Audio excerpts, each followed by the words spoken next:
कि मेवात के कुछ युवा हम्म रोजगार की तलाश में गुड़गांव आते हैं। हम्म ये तब की बात है जब नूंह जिला अलग नहीं हुआ था। अच्छा।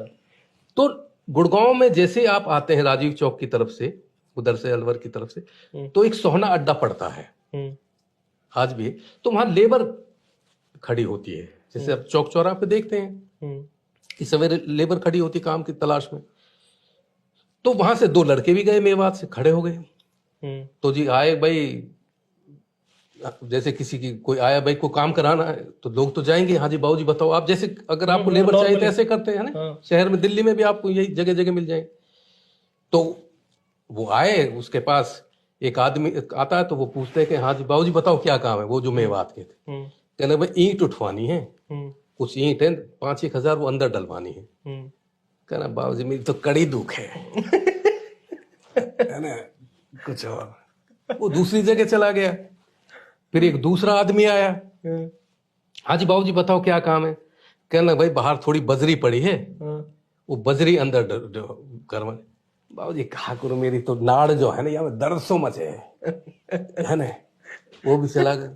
तीसरा आदमी आया एक बड़ी सी गाड़ी में, हाँ जी बाबू जी बताओ जी क्या काम है। कहने लगा भाई सेप्टिक का गड्ढा खुदवाना है। कहने बाबू जी तैयार है। गड्ढा खुदवा कहाँ से आई जाए भाई, जो सेप्टिक का एक होता है गड्ढे का आकर। कहने लगा जी चलो बाबू जी चलो। उसने गाड़ी में बिठाया, अपने कोठी पे ले गया। वो एक सच्ची किस्सा है ये, टटलू की जो वो किस्सा बता रहा हूँ। वो गए, अब लाला जी ने गाड़ी खड़ी करी, उनको बता दिया भाई आपको 6x7 का यहाँ गड्ढा खोदना है, और ऐसा करना कि तुम इसको खोद दो, शाम तक मैं आऊंगा, तुम्हारी जो दिहाड़ी बनेगी वो दे दूंगा और चले जाना। कहने लगा जी ठीक। उधर वो घर भी कह के चला गया अपनी सेठानी से कि भाई इनको टाइम टाइम पे चाय पानी जो मांगे दे देना। भाई साहब हो गया शुरू। 4 बजे के करीब जब लाला जी अपनी गाड़ी में आते हैं तो वो क्या देखते हैं कि गड्ढा तो खुदा हुआ है, लेकिन वो दूर से ही देखते हैं कि दोनों में गुत्थम गुत्था हो रही है। और मतलब हालत ये थी कि कभी स्टाक नाम कल्पना कर लीजिए, कभी स्टाक नीचे, कभी अख्तर ऊपर, कभी अख्तर नीचे, कभी स्टाक ऊपर। तो उसने गाड़ी वाड़ी को तेजी से भागा। अरे भाई क्या बात है, क्या कहना लाला जी हट जा, तू हट जा आज। अरे कुछ लाला तू हट तो जाए। अब वो फिर गुत्थम, अरे बात तो बात बताए। तो उसमें से एक कहता है कि बाबू जी उसने ई मूर्ति त्यार गड्ढा में निकली है। अब ई कहे कि मेरी है। अब ये बात बताओ लाला जी, हम जब दोनों गड्ढा खोद रहा है, अभी मेवाती में सुना रहा हूँ कैसे, मेवाती में ही सुना अब जो हम ये जो गड्ढा खोद रहा है, ये एक बात बता, या डोकरे का की कहा या को कहा मतलब, या में मेरो साचो ना है। कहले दिखाओ से कहाँ है। अब उसने दिखा दूर से, देखो बाबू जी ई है। तो लाला जी का माथा ठनका। कहने लगा भाई एक चीज बता भाई, पहली बात तो ये है कि गड्ढे में मूर्ति निकली है तो तुम्हारी कैसी हुई। गड्ढा मेरा, मूर्ति मेरी, तो तुम तो दिहाड़ी लो और भाग। कहना बाबू जी कैसे चले जाए, कैसे चले जाए, तो हम तो पुलिस में जा रहे हैं। हम तो कह रहे तो रुको, पुलिस में मत जाए। अब वो निगोशिएशन होता है। कहना कितने की दिहाड़ी है, उस वक्त रही होगी 150-150 रुपए की। कहना ये पकड़ो 1000-1000 रुपये अपने घर जाओ। कहना वाह बाबू जी, हम बावड़ा लगा रखा तेने हैं। ये लखोन की मूर्ति है, गड्ढा में से निकली है, तू हमें 1000 रुपया बका रो है। अब लाला जी को समझ में आ गया कि ये तो गुरु ऐसे आदमी नहीं। अब वो सौदा होते होते 10,000, 20,000, 50,000, 1 लाख, 3 लाख में सेट हुआ। क्या लगा, लाला जी को उन्होंने मूर्ति दी और उसने उनको 3 लाख दो। लाला जी ने ये भी कहा कि भाई ऐसा है कि तुम किसी को बताना मत ये कि मेरे यहाँ को मूर्ति निकली है। कहने बाबूजी कैसी बात कर रहे हो आप, ने कोई ईमानदारी भी, कोई खुदा और कोई ये भी, और कोई ऐसी बात हो। तो उसने उनको गाड़ी में बिठाया और उसी सोहना चौक पर, पहले बसें वहीं से निकलती थी अंदर से, गुड़गांव से बस अड्डे से, वहीं बस आई जो अलवर या उधर की जाने वाली हो, उसमें उनको बैठाया और वो तब तक खड़ा रहा जब तक वो बस उसकी आंखों से ओझल नहीं होगी। हो गया जी। अब असल किस्सा अब सुनिए। अब लाला जी ने वो तो हुई पहुंची, और 2-3 दिन के बाद जहां एंटीक पीस लिए जाते हैं दिल्ली में, हाँ पुरानी दिल्ली में, हाँ वहां लेके गया हाँ और उसको दिखाया कि भाई ये मेरे गड्ढे में से ये निकली है।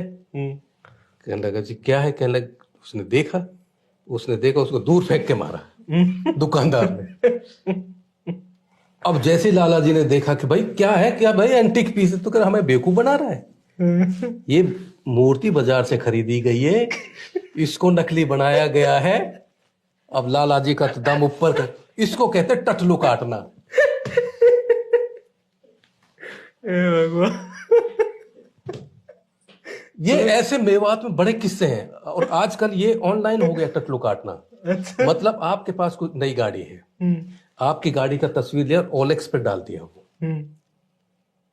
और कह दिया कि भाई ये ओलेक्स 2 लाख में है, फला फला मॉडल है। अब हर आदमी स्वार्थी है, लालची है कि अगर आदमी 2 लाख का नया लेटेस्ट मॉडल, 10 लाख की गाड़ी है, 6 लाख की गाड़ी 1.5-2 लाख में तो उससे संपर्क करेगा, संपर्क करके उससे जगह तय करेगा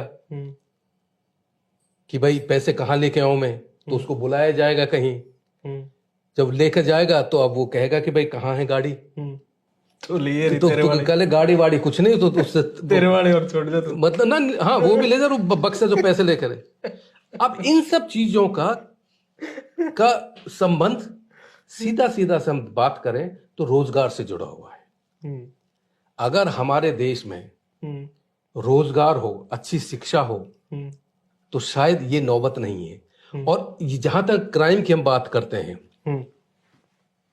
क्या मेवात में क्या क्राइम होता है, क्या और देश में नहीं होते हैं क्या?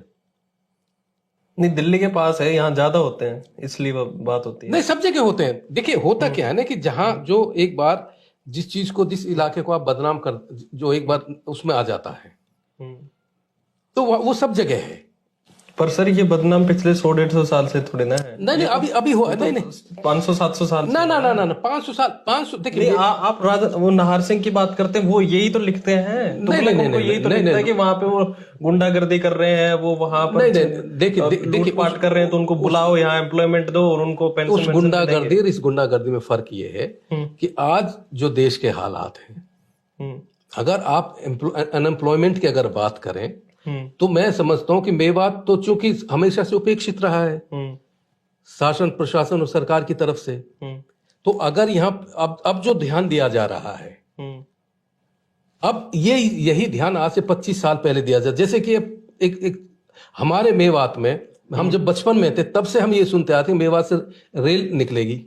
आज पानी तो निकला नहीं है, आज तक कोई रेलवे लाइन को कोई जिक्र। अब नए सीएम ने घोषणा, हर साल बजट में प्रोविजन होता है, घोषणा होती है, केंद्र सरकार भी करती है, कोई कुछ नहीं। तो सवाल इसका है कि आप के यहाँ, और दूसरी बात, क्या मुसलमान क्या मेवात में रहते हैं क्या?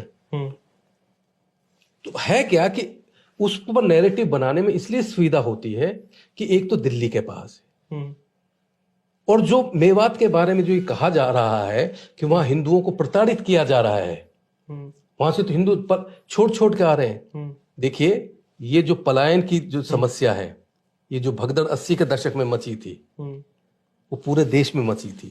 जितना भी इस देश का सवर्ण तबका था, वो धीरे धीरे सब गांव देहातों से शहरों की तरफ आ गया। ये तो है। और जो लोग अब गांव देहातों को छोड़कर, मतलब मैं बहुत कड़वी बात कह रहा हूं कि हमारा यहाँ जो वणिक समुदाय है, उनका कोई अपना काम नहीं था, कोई बिजनेस नहीं था, उनका एक ही बिजनेस था कि चूंकि ये मेव किसान थे, और महाजन जो हमारे यहाँ संस्कृति हम जिसको कहते हैं कि वो महाजनी का काम करते थे किसानों से। 70 के दशक की बात कह रहा हूं मैं, 80 के दशक की शुरुआत की। 3 या 4 रुपए सैकड़ा प्रति माह ब्याज हुआ करता था। ओह माय गॉड, 3 या 4 रुपए की बात कर रहा हूं। अगर 73, 74, 75 में किसी किसान ने 5,000 रुपए ले लिए किसी महाजन से, तो उसका बताओ, मतलब 3 रुपए सैकड़े के भी हर महीने का कितना ब्याज बनता है। धीरे धीरे ग्रामीण बैंकों का एक्सपेंशन हुआ, विस्तार हुआ, लोगों की परचेजिंग कैपेसिटी बढ़ी, लोगों को खाना कमाना आ गया, तो वो धंधा बंद हो गया। जब वो धंधा बंद हो गया तो आपने कोई नया धंधा तो शुरू ही नहीं किया। ये भी है। तो ये खाली मेवात की समस्या नहीं है, ये लगभग वणिक समुदाय किसान और मजदूरों के बीच का ये जो विरोधाभास है ये शुरू से है। अच्छा, मतलब आप जाकर देखिए पुराने गांव देहातों में देखिए जहां मुसलमान नहीं है, वहां क्या ताले नहीं लटके हुए क्या गांव में? हाँ, बड़ी बड़ी हवेली, वो तो हुआ ही है।